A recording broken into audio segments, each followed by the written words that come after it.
Assalamualaikum warahmatullahi wabarakatuh.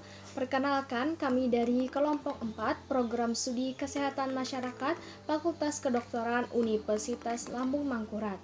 Pada video ini kami akan mempersembahkan surveillance kesehatan masyarakat tentang penyakit hepatitis. Pertama-tama saya akan memperkenalkan teman-teman saya.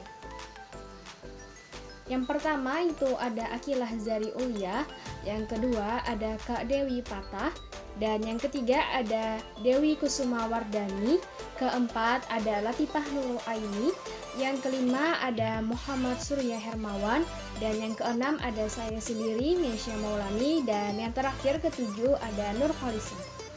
Selamat menonton!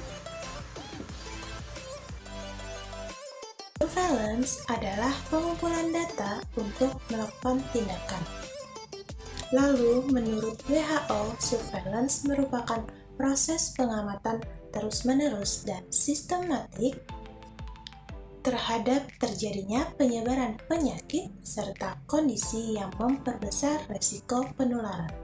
Dengan cara pengumpulan data, pengolahan, analisis, interpretasi, dan penyebarluasan informasi atau diseminasi, serta juga tindak lanjut, perbaikan, dan perubahan untuk mengendalikan masalah kesehatan.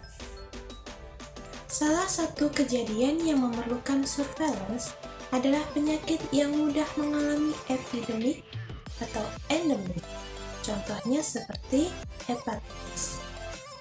Agar kita lebih memahami tahapan mengenai kegiatan surveillance, mari kita dengarkan penjelasan berikut ini. Surveillance hepatitis virus dilaksanakan berbasis faktor risiko dan berbasis kejadian dengan melakukan analisis terhadap data yang dikumpulkan melalui penemuan penderita secara aktif dan pasif. Pengumpulan data pasif merupakan pengumpulan data yang bersumber dari rumah sakit, puskesmas, dan lain-lain. Sedangkan pengumpulan data aktif yaitu pengumpulan data yang diperoleh dari kegiatan survei, wawancara, dan pemeriksaan laboratorium. Untuk mengumpulkan data diperlukan sistem pencatatan dan pelaporan yang baik.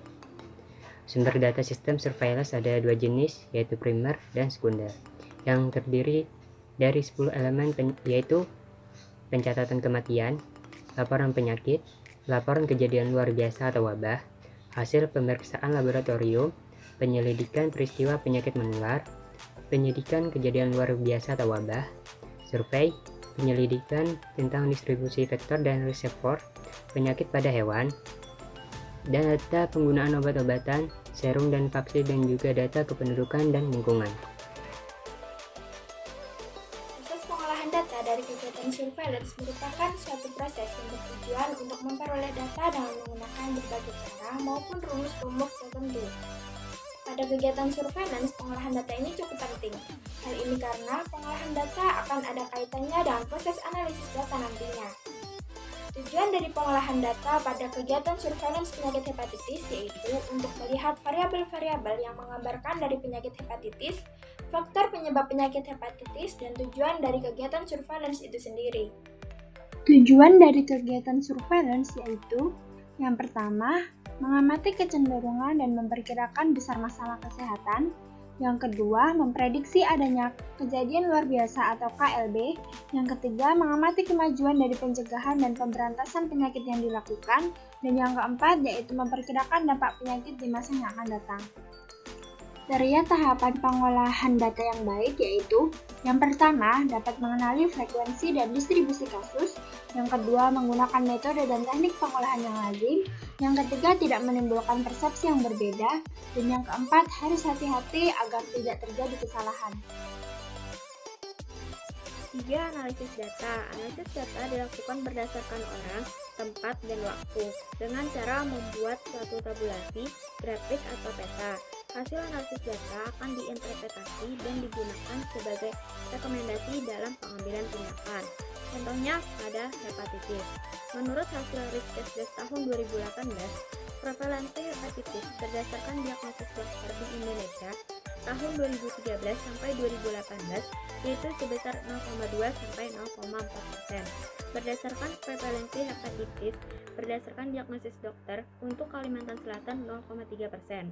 Analisis data ini dilakukan berdasarkan diagnosis hepatitis dengan sampel N terimbang sebanyak 1.017.290 sampel dengan nilai aktual 0,37 sampai 0,41 sehingga didapat prevalensi hepatitis tahun 2018 sebanyak 0,39%. Interpretasi data adalah proses memberi arti dan signifikansi terhadap analisis yang dilakukan, menjelaskan pola-pola deskriptif, mencari hubungan dan keterkaitan antar deskripsi data yang ada. Dalam interpretasi, dibahas bagaimana cara menemukan makna atau implikasi dari data yang diperoleh. Fungsi interpretasi data adalah untuk mengevaluasi atau merefleksi proses dan hasil perbaikan pembelajaran yang dilakukan. Kesimpulan, diskusi, dan implikasi adalah kajian penting dalam interpretasi data.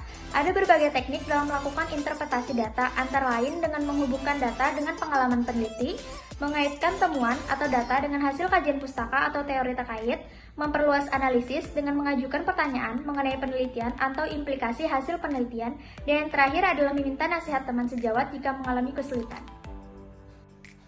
Berikut ini adalah interpretasi data pada kasus hepatitis proporsi imunisasi pada anak usia 12-23 bulan menurut jenis imunisasi pada Riskesdas 2018. Warna biru menggambarkan pada tahun 2013 dan warna kuning pada tahun 2018.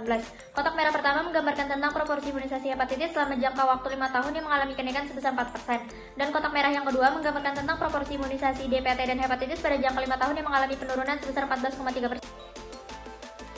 Diseminasi adalah suatu kegiatan penyebaran informasi yang dapat berupa laporan, buletin, seminar atau simposium, kongres, dan lain sebagainya dengan isi yang disesuaikan dengan sasaran diseminasi baik secara individu ataupun kelompok dengan tujuan agar mereka dapat memperoleh informasi, menerima, menimbulkan kesadaran, dan melakukan perubahan terhadap perilaku mereka sehingga informasi tersebut dapat menjadi upaya preventif dalam penyebaran penyakit hepatitis. Pada kegiatan ini terdapat timbal balik yang diberikan kepada unit pemberi sumber data seperti rumah sakit, puskesmas, ataupun masyarakat, atau unit yang memiliki tingkatan lebih tinggi seperti pemerintah yang berupa koreksi, laporan, ataupun ringkasan informasi. Proses diseminasi penyakit hepatitis dapat dilakukan secara bertingkat, diawali dari tingkat puskesmas, dapat berupa pertemuan-pertemuan desa, lalu dilanjutkan kepada diseminasi tingkat kabupaten kota dan provinsi yang berupa laporan dan buletin epidemiologi. Mungkin sekian yang dapat kami sampaikan mengenai kegiatan surveillance pada penyakit hepatitis. Semoga dapat bermanfaat dan terima kasih.